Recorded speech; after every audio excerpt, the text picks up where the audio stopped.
सुप्रभात बच्चों, कैसे हैं आप सब। उम्मीद करती हूँ आप सब अच्छे होंगे। तो बच्चों, आज की कक्षा में हम पढ़ने वाले हैं अध्याय नंबर 6, जिसका शीर्षक है नीली चिड़िया। नीली चिड़िया। तो बच्चों, इस अध्याय में हमें एक कविता दी गई है जो किसके ऊपर है, एक नीली चिड़िया के ऊपर दी गई है। तो सबसे पहले हम पढ़ेंगे पाठ प्रवेश। प्रस्तुत कविता में कवि ने नीले रंग की निराली चिड़िया द्वारा किए जाने वाले कार्यों का सुंदर वर्णन किया है।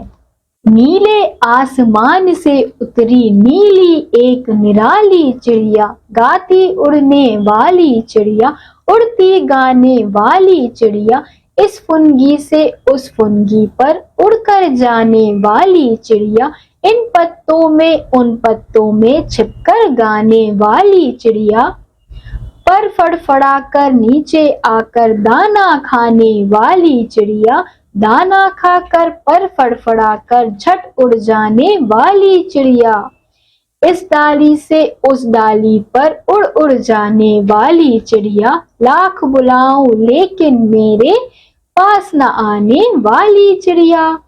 तो बच्चों, इस कविता में एक नीली चिड़िया का सुंदर सा वर्णन किया गया है कि नीले आसमान से उतरी एक नीली कैसी निराली यानी कि बहुत ही प्यारी चिड़िया, और गाती उड़ने वाली चिड़िया यानी कि जो चिड़िया है वो उड़ते उड़ते क्या करती है, गाना गाती है। और एक फुनगी से दूसरी फुनगी यानी कि एक डाली से दूसरी डाली पर जाती है, और एक पत्ते से दूसरे पत्ते में क्या हो जाती है, वो छिप जाती है, और छिपकर गाने वाली चिड़िया, और